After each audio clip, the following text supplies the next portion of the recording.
बिस्मिल्लाहिर्रहमानिर्रहीम। अस्सलाम वालेकुम नाज़रीन, मैं हूँ आम शहरी आरिफ हमीद भट्टी, लाहौर से मुख्तलिफ हूँ। नाज़रीन, वज़ीर आज़म पाकिस्तान का तरीक़ी रिलीफ पैकेज से आवाम के लिए सहूलतें देने पर अपोजिशन की चीखें उठ पड़ी, जबकि माशी एक्सपर्ट इसको मुख्तलिफ अंदाज से देख रहे हैं। जबकि बाद लोग कह रहे हैं कि वज़ीर आज़म पाकिस्तान ने इस मुल्क की 80% कम आमदन वाले लोगों के दिल जीत लिए हैं और इसके सम्राट आने वाले दिनों में उनको इलेक्शन में नजर आएंगे। इसीलिए अपोजिशन ने कह दिया है कि वज़ीर आज़म का खान का बड़ा पैकेज इलेक्शन की तैयारी है। ये आप बड़ा पैकेज नहीं, ये रिलीफ पैकेज नहीं, तकलीफ पैकेज करार दे दिया है। जबकि बिलावल भुट्टो ने वज़ीर आज़म इमरान खान के पैकेज को अवाम कहा है कि अवाम को झूठा और धोखेबाज वज़ीर आज़म नहीं चाहिए। क्या इस पैकेज की सम्राट की बेहतरी के सार की वजह से अपोजिशन घबरा गई? क्या इस पैकेज के सम्राट आम शहरियों को मिलेंगे? क्या पिछले माजी में 3 साल जो महंगाई की वजह से लोग मुश्किलात का शिकार थे, ये पैकेज आम आदमियों की शिकायत दूर कर सकेगा, हुकूमत और आवाम के दरमियान बढ़ने वाले फैसले को ख़त्म कर सकेगा? जबकि वज़ीर आज़म ने एक बात वाशगाफ तौर पर कह दी कि आइंदा काबीना के इजलास में इलेक्ट्रॉनिक वोटिंग की राह हमार की जाएगी और आइंदा 2023 में इलेक्शन इलेक्ट्रॉनिक वोटिंग से होगा और ओवरसीयर्स पाकिस्तानियों को वोट का हक भी मिलेगा, जिसकी वजह से अपोजिशन सटिया उठी है कि उन्होंने इस पैकेज को तकलीफ पैकेज का नाम दे दिया है, जिसमें आम शहरियों की हालत ज़ार ज़िंदगी बेहतर होने के सार नज़र आए थे। नाज़रीन, आज वज़ीर आज़म पाकिस्तान इमरान खान ने माशी एक्सपर्ट्स के साथ मिलकर इस मुल्क की कमो बेशतर 2 करोड़ ख़ानदानों के लिए एक बड़ा रिलीफ पैकेज ऐलान किया है। बदकिस्मती ये रही है कि एक उनकी टीम की नाअहली की वजह से एक तरफ वज़ीर आज़म पाकिस्तान आवाम के लिए मराद का ऐलान कर रहे थे, सस्ते रोज़मर्रा अशिया की कीमत में कमी का ऐलान कर रहे थे, दूसरी तरफ उसी वक्त पेट्रोल की कीमत में इजाफा कर दिया गया, जिसकी वजह से अपोजिशन को बोलने का मौका मिला। इस पेट्रोल की कीमत में इजाफे को 2 दिन बाद भी किया जा सकता था। वज़ीर आज़म को ऐसे नादान दोस्तों से दूर रहना चाहिए। नाज़रीन, इस पर आज वज़ीर आज़म के इस बयान पर अपोजिशन ने इसको रिलीफ पैकेज की बजाय तकलीफ दिया है और बिलावल भुट्टो तो सटिया उठे। उन्होंने कहा कि मौजूदा इमरान खान जैसा आज झूठा लीडर आवाम को नहीं मिला। उन्होंने कहा अगली बारी पीपल्स पार्टी की है, जबकि बाज़ गैर जानिबदार हल्के सियासी हल्के कहते हैं कि पीपल्स पार्टी अंदरूनी सिंध तक महदूद होकर रह गई है और मुमकिन नहीं कि ये पाकिस्तान की जमात भी नहीं रही। जबकि इमरान खान पुरज़म लगते हैं कि उनका ख्याल है इस रिलीफ पैकेज के बाद वो बल्दियाती इलेक्शन होते हैं या जनरल इलेक्शन होते हैं, उसमें कामयाब हो पाएंगे।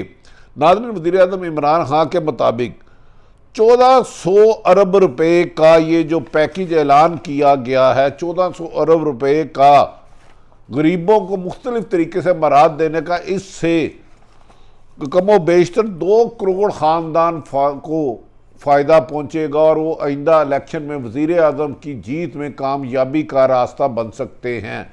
जबकि तीसरा बड़ा फैक्टर तरीके लब्बैक का, जो माजी में 22 लाख वोट लिया था, पंजाब में उसकी बढ़ती हुई मकबूलियत को तमाम सियासतदानों से रब्ता करने पर मजबूर हो रहे हैं। वज़ीर आज़म के आज पैकेज पर बाद माशी एक्सपर्ट ने इसको अवाम का एक इलेक्शन स्टैंड करार दिया है।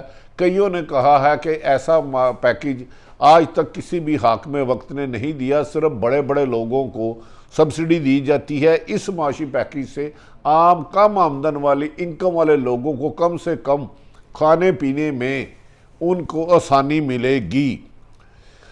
जबकि दूसरी तरफ ये भी करा जा रहा है ये पैकेज नाफिजुल अमल नहीं, कर्जा दे के सूद पर पैकेज लेने वाले को कहा जा रहा है कि ये ब्लैकमेलिंग है और इससे पीटीआई के मुंतखब लोगों को, उनके रिकमेंडेड करदा लोगों को इस पैकेज से फ़ायदा दिया जाएगा, जबकि आम शहरी नहीं होंगे। जबकि वज़ीर आज़म पाकिस्तान हमेशा शफाफियत पर जोर देते हैं।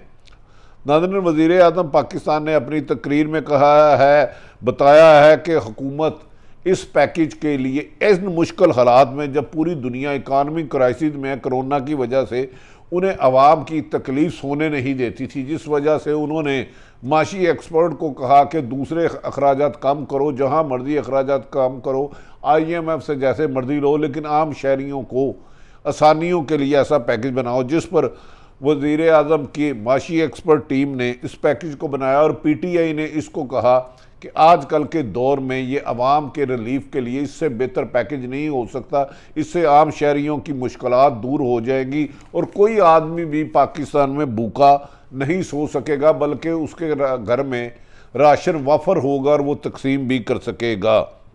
नाज़रीन, ये तो वक्त ही बताएगा कि वज़ीर आज़म के इस पैकेज को आम शहरी किस नज़र से देखते हैं। जब वज़ीर आज़म इलेक्शन में जाएंगे, क्या वो इसको अवाम का रिलीफ पैकेज करते हैं, जबकि अपोजिशन इसको तकलीफ पैकेज कह के डैमेज क्यों करना चाहती है?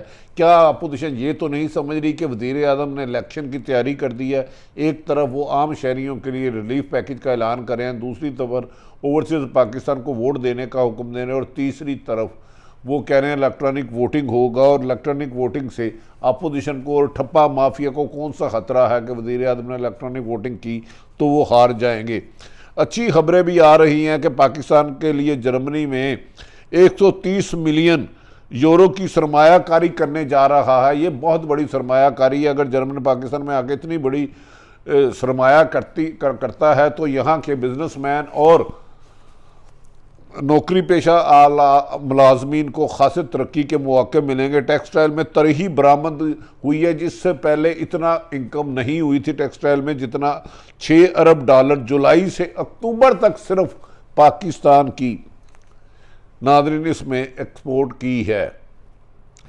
वज़ीर आज़म इमरान खान ने एक बार फिर जारहाना मूड में ही कहा, हुकूमत और नैब पर आर्डीनेंस ला नहीं रही, सिर्फ माजी के जो लुटेरे सियासतदान थे जिन्होंने 2-2 हुकूमतें की, उन्हें अपनी सज़ाएं होते हुए नज़र आ रही हैं। और हमें आर्डीनेंस इसलिए लाना पड़ रहा है कि क्योंकि कौमी असम्बली में नंबर गेम पूरे नहीं, और ये माफिया बसूदा निज़ाम की वजह से अदालतों से रिलीफ होने पर कामयाब हो जाते हैं। और वज़ीर आज़म चाहते हैं जल्द अज जल्द इन दोनों ख़ानदान पीपल्स पार्टी और नून लीग से पैसे निकलवाएं, जिसकी वजह से उन्हें आर्डीनेंस मजबूरन लाना पड़ा है। इस सिलसिले में उन्होंने कहा है कि चेयरमैन नैब का आर्डीनेंस भी इसी मजबूरी के तहत लाया गया है, क्योंकि आइंदा अगर वज़ीर आज़म टू-थर्ड मेजोरिटी से आते हैं तो फिर वो अपनी मर्जी से कानून साजी करेंगे। ना ही इत्तेहादी जमातों की ब्लैकमेलिंग का खौफ होगा, ना ही अपने ही साथी उन्हें डरा सकेंगे।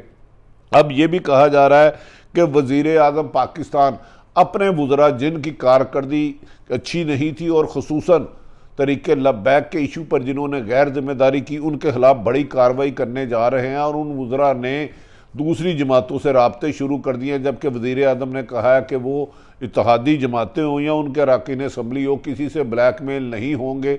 अगर उन्हें अवाम में जाने की ज़रूरत पड़ी तो वो इलेक्शन की सूरत में अवाम में जाएंगे, लेकिन करप्शन पर किसी को NRO नहीं देंगे।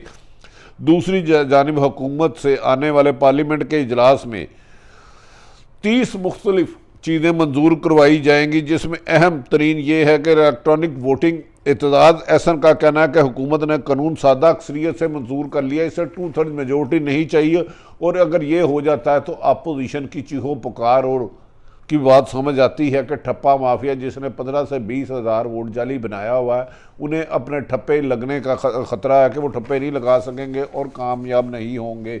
नाज़रीन ने दूसरी तरफ वज़ीर आज़म इमरान खान के इस पैकेज को शहबाज शरीफ ने कहा कि इमरान खान ने अवाम के हाथ में कशकोल पकड़ा दी है और उसकी वजह से लोग मुश्किलात का शिकार हो रहे हैं। इमरान खान ने इस मुल्क को 50 साल पीछे ले गया है। उन्होंने कहा कि इमरान खान का ये पैकेज बुनियादी तौर पर रिश्वत के तौर पर काम करेगा। जो बंदा 3.5 साल काम नहीं कर सका और 30 रुपये सब्सिडी घी, गंदम और दालों पर देकर महंगाई के बोझ तले लाद दिया है, इससे अवाम उनके फरेब में नहीं आएंगे। जबकि बिलावल भुट्टो ने खुलकर कहा है कि वज़ीर आज़म पाकिस्तान ने 20 करोड़ आवाम को सुहाने ख्वाब दिखाए थे। जब 3 साल उनकी कारकर्दगी बेहतर नहीं हुई तो अब झूठ और फरेब से काम ले रहे हैं। इस सिलसिले में PTI के दीगर रहनुमा फवाद चौधरी, फैसल वाडा और दीगर रहनुमाओं ने कहा है कि वज़ीर आज़म का इस पुरकशिश रिलीफ पैकेज से खसूसन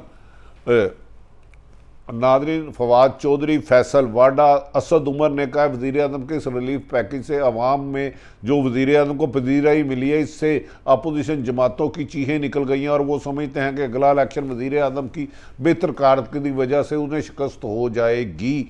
और उन्होंने कहा कि आने वाले दिनों में वज़ीर आज़म डायरेक्ट नैब बल्दियाती इलेक्शन के मेयर मुंतखब कराएंगे और वो पाकिस्तान को तरक्की की तरफ ले जाएंगे। वज़ीर आज़म पाकिस्तान ने 22 साल से ये ख्वाब देखा था कि जब उनकी हुकूमत आएगी वो निचली सतह पर इख्तियारात देंगे ताकि हर गांव शहर महल्ले को तरक्की याफ्ता मुल्क बनाया जाए और इधर अशराफिया के चंद ख़ानदान जो हैं उनका मिथ तोड़ी जाए। नाज़रीन, मौजूदा सूरत हाल आप तक रखी, आने वाले दिन पाकिस्तान के लिए अहम तरीन है। अगर आरिफ हमीद भट्टी का यूट्यूब चैनल पसंद आए तो इसे सब्सक्राइब करें।